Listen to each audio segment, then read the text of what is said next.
Welcome to our hometown, Whitesburg, Kentucky. We got a lot of friendly people here and two grouches. Well, this is our downtown historic district in Whitesburg. This was mostly built in the 1920s, and J.H. Fraser building here built in 1914. And beside this is the Daniel Boone Hotel. That's currently being renovated, but it's going to cost a lot of money to do. Right now it's kind of a blot on downtown. Something needs to be done to make that prettier. And as you go on down the street there, you see lots of other buildings built in the mid-20s. After the railroad came in 1912, Whitesburg kind of blossomed, and all these buildings were built then. The exception's the library down there. It was built in 71. Everything else pretty much was built in the teens and 20s.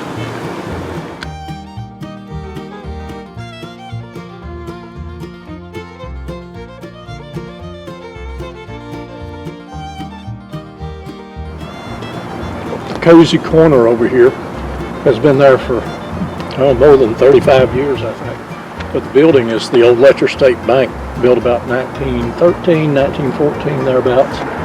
It was built after this whole block burned.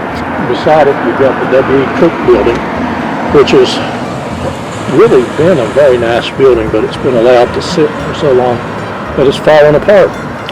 Somebody bought it recently, a lawyer, and is in the process of remodeling this end of it. The other side hasn't been purchased yet. It's actually two buildings with one front. Again, these are contributing buildings in the historic district. Whitesburg is famous for its rock walls around here.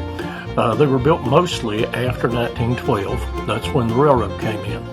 And with the railroad came a lot of Italian immigrants who did stonework. They built the bridges, they built buildings, they built the stone walls around Whitesburg.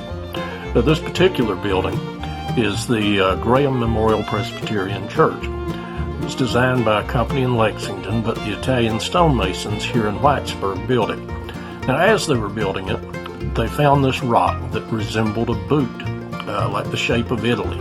So they built it into the front of the church, right beside the door to kind of sign their work.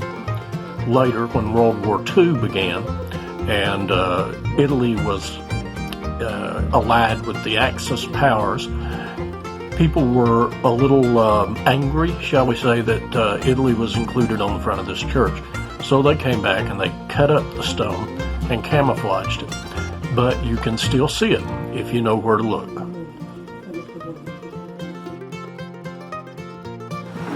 Standing here, you can see the three oldest houses in Whitesburg.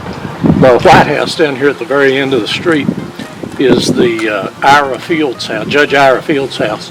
It was built in 1896. It's the oldest house in town, and Dennis owns it now. He's renovated it, of course. So that house on the hill was originally called Field Cliff, and that was the home of one of the attorneys here in town. And he also owned a poultry farm around that area, which was called Field Cliff.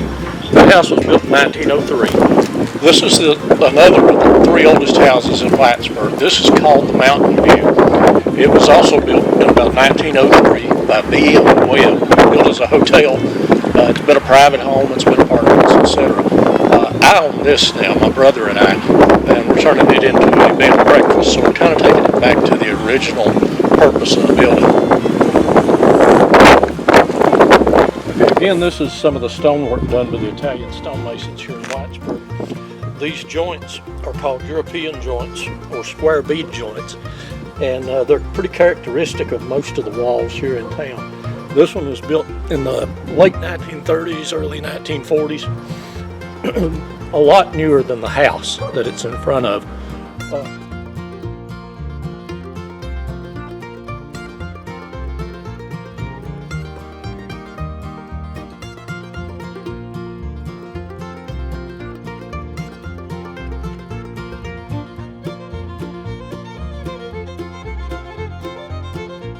You know, I really think Whitesburg's a pretty little town, but it needs some work. It really does need a makeover. Our historic district is nice, but it needs some paint, it needs some work. It needs some more plants around town. The homes are pretty nice as a rule. But again, we could use some help here. Jobs are few and far between in Whitesburg, and it's kind of a poor town. We'd really like Home and Garden Television to come and help us out.